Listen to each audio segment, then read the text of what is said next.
Common university entrance test UG চমুকৈ CUET UG এটি গুৰুত্বপূৰ্ণ পৰীক্ষা ছাত্ৰ ছাত্ৰীসকলে আগশাৰীৰ শিক্ষা অনুষ্ঠান কেন্দ্ৰীয় বিশ্ববিদ্যালয় বিভিন্ন ৰাজ্যিক বিশ্ববিদ্যালয় আৰু ইনষ্টিটিউট অফ নেশ্যনেল ইম্পৰ্টেন্স এইসমূহত স্নাতক পঢ়াৰ বাবে নামভৰ্তি কৰিবলৈ CUET UG অৰ্থাৎ common university entrance test UG under graduate অৱতীৰ্ণ হ'ব লাগিব।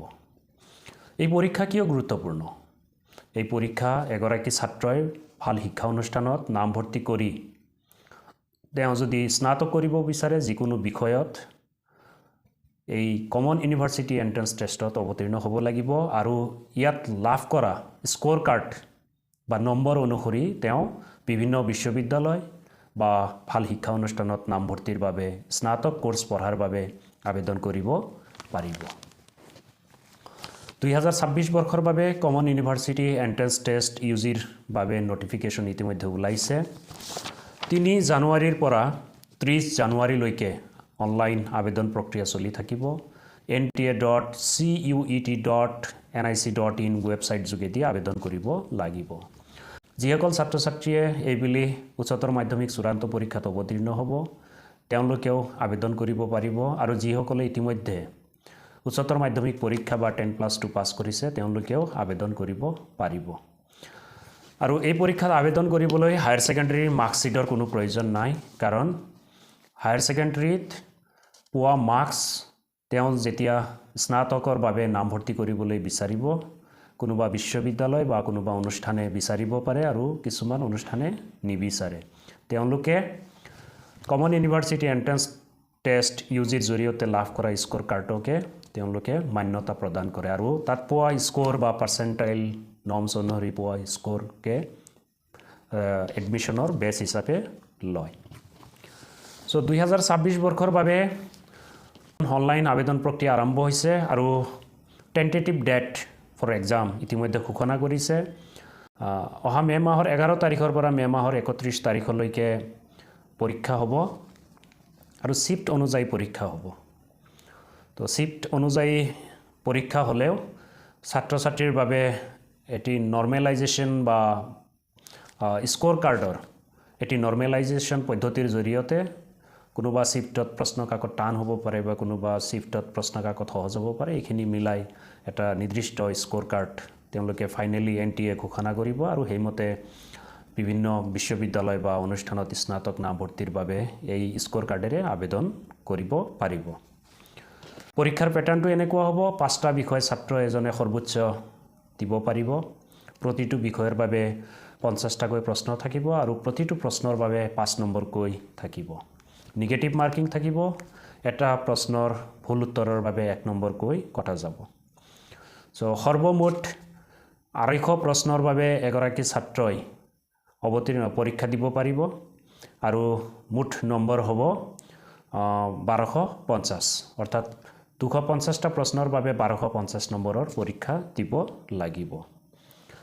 চ' বিষয়সমূহ এনেকুৱা ধৰণৰ হ'ব। প্ৰথমটো বিষয় হ'ব লেংগুৱেজ বা ভাষা। ইয়াতে ছাত্ৰ বা ছাত্ৰীগৰাকীয়ে নিৰ্দিষ্ট ভাষা তেওঁ অৱতীৰ্ণ হ'ব লাগিব। ইয়াতে ভাষাৰ দক্ষতাৰ ওপৰত প্ৰশ্ন হ'ব, ৰিডিং কম্প্ৰিহেনশ্যন, ভকেবুলাৰী টেষ্ট ইত্যাদি সন্নিৱিষ্ট হ'ব। ভাষাত এটা পেপাৰ থাকিব, লেংগুৱেজত এটা পেপাৰ। আৰু দ্বিতীয়টো ছেকশ্যন হ'ব ডমেইন ছাবজেক্ট। ছাত্ৰ বা ছাত্ৰীগৰাকীয়ে সৰ্বোচ্চ 4টা আৰু সৰ্বনিম্ন 3টা ডমেইন ছাবজেক্ট ল'ব পাৰিব। তেওঁৰ যি বিষয়ত তেওঁ ইউনিভাৰ্চিটিত নামভৰ্তি কৰিবলৈ বিচাৰে সেই বিষয়সমূহ ছাত্ৰ বা ছাত্ৰীগৰাকীয়ে বাছনি কৰিব লাগিব। আৰ্টছৰ বা ছায়েন্সৰ যোনে যেনেকৈ পাৰে ল'ব পাৰিব। আৰু এটা পেপাৰ থাকিব general aptitude test. General aptitude test কিছুমান বিষয়ত স্নাতক নামভৰ্তিৰ বাবে গুৰুত্বপূৰ্ণ, কিছুমান বিষয়ত গুৰুত্বপূৰ্ণ নহয়।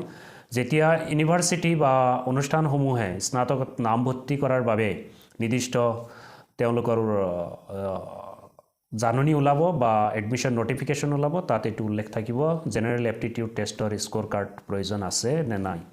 তো সেয়ে ছাত্ৰ এজনে বিগত বৰ্ষৰ যি নটিফিকেশ্যনসমূহ আছে কোন বিশ্ববিদ্যালয়ত পঢ়িব বিচাৰে বা কেনেকুৱা ধৰণৰ অনুষ্ঠানত পঢ়িব বিচাৰে কোনটো বিষয়ত পঢ়িব বিচাৰে স্নাতক মেজৰ হওক বা অনাৰ্ছ হওক সো এই জেনাৰেল এপ্টিটিউড যি টেষ্ট আছে এইটো প্ৰয়োজন আছে না নাই তেওঁ অনলাইন আবেদন কৰাৰ আগতে কিন্তু জানি লোৱা খুব দৰকাৰ আৰু বিষয় বাছনি কৰাৰ ক্ষেত্ৰত খুব সচেতন হ'ব লাগিব খুব কেয়াৰফুল হ'ব লাগিব অনলাইন পৰীক্ষা হ'ব CBT কম্পিউটাৰ বেসড টেষ্ট হ'ব MCQ বেসড পৰীক্ষা হ'ব ছাত্ৰ ছাত্ৰীসকলে তেওঁলোকে এডমিট কাৰ্ড অনুসৰি বিভিন্ন চেণ্টাৰত গৈ তেওঁলোকে পৰীক্ষা দিব লাগিব যিসকল ছাত্ৰ ছাত্ৰীয়ে উচ্চতৰ মাধ্যমিক চূড়ান্ত পৰীক্ষাত অৱতীৰ্ণ হ'ব তেওঁলোকৰ বাবে 12ৰ মাৰ্কশ্বিট প্ৰয়োজন নাই এতিয়া আবেদনৰ বাবে CUET UGৰ বাবে বাট কোনোবা ইউনিভাৰ্সিটি বা অনুষ্ঠানত যদি নাম ভৰ্তি কৰিবলৈ যায় তেতিয়া কিন্তু 12ৰ মাৰ্কশ্বিটটো প্ৰয়োজন হ'ব তেওঁলোকে কাট অফ মাৰ্ক ধৰি দিব পাৰে ছাত্ৰ বা ছাত্ৰীগৰাকীয়ে আবেদনৰ সময়ত আৰু এটা ক্ষেত্ৰত সচেতন হ'ব লাগিব তেওঁৰ যদি ৰিজাৰ্ভেশ্যন সাৰ্টিফিকেট আছে ইকোনমিক্যালি উইকাৰ সেকশন বা EWS হওক বা SC/ST OBC যি ধৰণৰ ৰিজাৰ্ভেশ্যন সাৰ্টিফিকেটে নাথাকক কিয় ইয়াত কিন্তু তেওঁলোকৰ আপডেট থাকিব লাগিব আৰু লগতে তেওঁৰ আধাৰ কাৰ্ড মাৰ্কশ্বিট এডমিট কাৰ্ড সেইসমূহত নামৰ যাতে কোনো ধৰণৰ অমিল নাথাকে এই ক্ষেত্ৰত আবেদন কৰাৰ সময়তে এইখিনি পৰীক্ষা কৰি ল'ব লাগিব NTA যোৱা বৰ্ষত সৰ্বোচ্চ নম্বৰ লাভ কৰা 20 জন ছাত্ৰৰ তালিকা ঘোষণা কৰিছিল ছাত্ৰ ছাত্ৰীসকলে যিমান পাৰে ভাল স্কোৰ কাৰ্ড এটা লাভ কৰিলে ভাল কাৰণ আগশাৰীৰ শিক্ষা অনুষ্ঠানসমূহত কাট অফ মাৰ্কছ বহুত বেছি যায় সো কাট অফ মাৰ্কছ যদি ভাল ছাত্ৰ এজনে বা ছাত্ৰী এজনে যদি ভাল নম্বৰ লাভ কৰে তেওঁ ভাল শিক্ষা অনুষ্ঠানত নাম ভৰ্তি কৰিবলৈ সক্ষম হ'ব আৰু যদি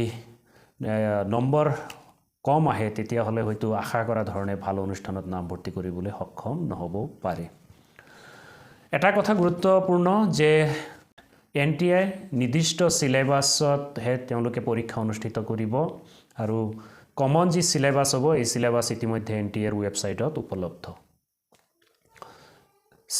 nta.cuet.nic.in ৱেবসাইটত ইতিমধ্যে সিলেবাস উপলব্ধ হৈ আছে ছাত্ৰ ছাত্ৰীসকলে সেই সিলেবাস ডাউনলোড কৰি এইমতে অধ্যয়ন কৰিব পাৰে এই আলোচনা যিমান পাৰা যায় শেয়াৰ কৰি দিব আমাৰ ছাত্ৰ ছাত্ৰীসকলে যাতে ভাৰতবৰ্ষৰ আগশাৰীৰ শিক্ষা অনুষ্ঠান আগশাৰীৰ বিশ্ববিদ্যালয়সমূহত স্নাতক নাম ভৰ্তি কৰাৰ বাবে CUETৰ জৰিয়তে কমন ইউনিভাৰ্সিটি এন্ট্ৰেন্স টেষ্ট UGৰ জৰিয়তে তেওঁলোকে চেষ্টা চলায় আৰু ভালকৈ অধ্যয়ন কৰে এইখিনি আশা ৰাখিছোঁ ধন্যবাদ জয় আই অসম